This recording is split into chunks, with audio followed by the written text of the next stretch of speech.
गठन भएको धेरै भइसक्दा 5 महिना झन्नै पुग्दा पनि यसले आफ्नो बिजनेस प्राप्त गरेको थिएन। संसदले अब समितिलाई आफ्नो बिजनेस दिएको छ र समितिले अब तुरुन्तै सिफारिस समितिको बैठक बस्छ।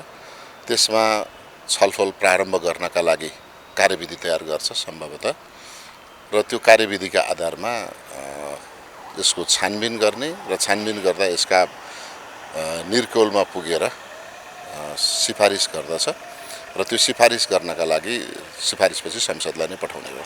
थोरै समय छ, 6 महिना त त्यतिकै अलमलमै बितायो, पछि अहिले बल्ल चोलेन्द्र शमशेर राणाको चाहिँ याद आयो जस्तो छ। अब यसो भयो, मूल कुरा त जति बेला महाभियोग प्रस्ताव दर्ता गर्नु पर्थ्यो, ल्याउनु पर्थ्यो, त्यो बेला सिङ्गो न्याय क्षेत्रले पनि माग गरेका थियो, सञ्चार जगतले पनि माग गरेको थियो, आम नागरिकले पनि माग गरेका थिए। त्यो बेला नेपालको राजनीतिक परिस्थिति पनि अत्यन्त तरल थियो, विभाजित थियो, आउन सकेन। कहिले संसद विघटन भयो, कहिले यही कुरा संसदकै कुरा पनि अदालती प्रक्रियामा गयो र त्यो बेलामा यो विवादित हुन्छ भनेर ल्याइएन।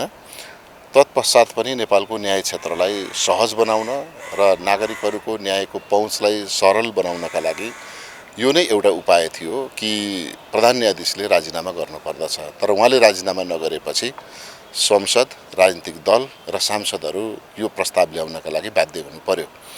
यो प्रस्ताव ल्याइसकेपछि पनि संसद अवरोध भयो 9 महिनासम्म, जसका कारणले हाम्रो समय धेरै विलम्ब भयो र त्यो 9 महिना संसद अवरोध भएका कारणले हामीले सहमति जुटाउन सकेनौँ र सिफारिस समिति पनि गठन गर्न सकेनौँ। लामो समयपछि सिफारिस समिति गठन भयो र हामीलाई के आशा जाग्यो भने यो महाभियोग प्रस्ताव पास गर्नका लागि आवश्यक पर्ने संसदको उपस्थित सदस्यहरूको 2/3 बहुमतको सम्भावना रह्यो भनेपछि यसलाई अगाडि बढायौँ र अगाडि बढाउने क्रममा फेरि बीचमा बजेटको कुरा भयो, आम निर्वाचनको कुरा भयो। आम निर्वाचन सम्पन्न गर्ने यत्रो राष्ट्रिय महत्त्वको विषयलाई छोडेर फेरि अर्को राष्ट्रिय महत्त्वको विषय अथवा संसदमा विभाजित हुने, संसदलाई विभाजित गर्ने, सरकारको ध्यान चाहिँ त्यतातर्फ लैजाने भन्दाखेरि पनि पहिले राष्ट्रिय कार्यभार स्थानीय तहको निर्वाचन सम्पन्न गरौँ र त्यस पछाडि यो विषयमा प्रक्रिया प्रारम्भ गरौँला भनेर शीर्ष नेताहरूको परामर्शबाट नै यो अलिकति ढिलो आयो, तर आउनुपर्ने चाहिँ आयो। हामीलाई संविधानले 3 महिनाभित्र, सिफारिस समितिले 3 महिनाभित्र र विशेष परिस्थितिमा समय अभाव भएमा सभामुखले 1 महिनासम्म थप्ने प्रावधान छ, कानुनी प्रावधान छ संविधान त। तर अब यसमा चाहिँ के भने समय अभावका कारणले सिफारिस समितिले यसलाई 3 महिना किन पर्खनु पर्यो र? 6 महिना त हामीले पहिल्यै पर्खिसक्यौँ।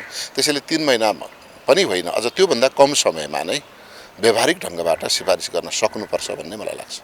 एमालेको साथ सहयोग बिना त यो प्रक्रिया अगाडि नबढ्ने जस्तो के हुन्छ त्यसको? एमालेले पनि बुझ्नुपर्ने कुरा के भने आजको अवस्थाको प्रधान न्यायाधीश होइन, आजभन्दा ठिक 8-9 महिना पहिलेको प्रधान न्यायाधीशलाई उहाँहरूले सम्झनु पर्यो।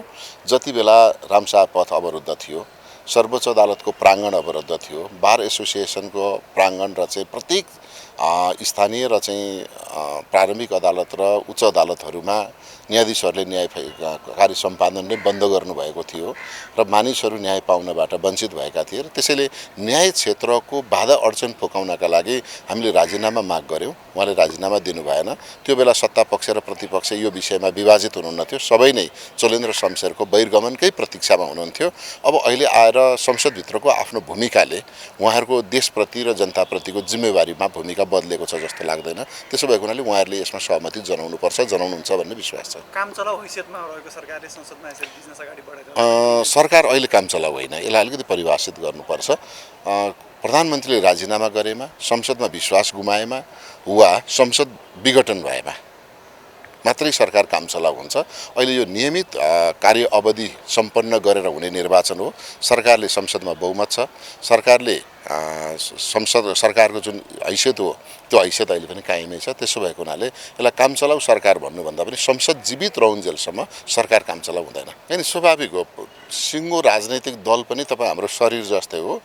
कहिलेकाहीँ हाम्रो कुनै अङ्गमा असहज स्थिति आयो भने हामीले आफैलाई व्यवस्थित गरेर अगाडि बढ्नु परे जस्तै पार्टी पनि एउटा सिङ्गो शरीर जस्तै हो। त्यसमा सबै अङ्गहरूलाई चाहिँ दुरुस्त राखेर तन्दुरुस्त बनाएर लिएर हिँड्ने जिम्मेवारी पार्टी नेतृत्वको हो। त्यसका लागि वाद विवाद संवाद यी 3टा कुराहरूबाट हामी अगाडि बढ्छौँ। नेतृत्वले संवाद गरेर सबै कुरालाई मिलाएर निर्वाचनमा पार्टीलाई तन्दुरुस्तीका साथ, अत्यन्तै सशक्त भूमिकाका साथ पार्टीलाई चाहिँ एकदम फुर्तिलो ढङ्गबाट निर्वाचनमा लिएर जान्छौँ। जस्तो नेपाली काङ्ग्रेस अहिले सत्ता पक्षसँग चाहिँ नेकपा एमाले संसद विघटन गर्यो भन्ने एउटा एजेन्डा छ। त्यो जनतालाई देखिने, जनतालाई देखाउने हामीले यो गऱ्यौँ, यो गरेका थियौँ, अब यो गर्छौँ भन्ने खासै एजेन्डा होइन। संसद विघटनपछि पुनर्स्थापित संसदबाट 5 दलीय गठबन्धनका आधारमा बनेको वैकल्पिक सरकार हो र यो सरकारले मुख्य कार्यभारहरू पुरा गर्दैछ। निर्वाचन गर्ने, त्यस पछाडि आएर जनताका अधिकारहरूलाई चाहिँ सुनिश्चित गर्ने, संविधानलाई व्यवस्थित गरेर ट्र्याकमा ल्याउने, व्यावहारिक कार्यान्वयन गर्ने र लामो समय संसद अवरोध र विघटन विविध कुरा भएर चाङमा रहेका विधेयकहरूलाई भटाभट हामीले चाहिँ पारित गर्दैछौँ, विधेयक कानुन बनाउँदैछौँ। त्यसो भएको हुनाले सरकारले केही गरेन होइन, सरकारले सक्ने जति धेरै गर्यो भनेर बुझ्नुपर्छ।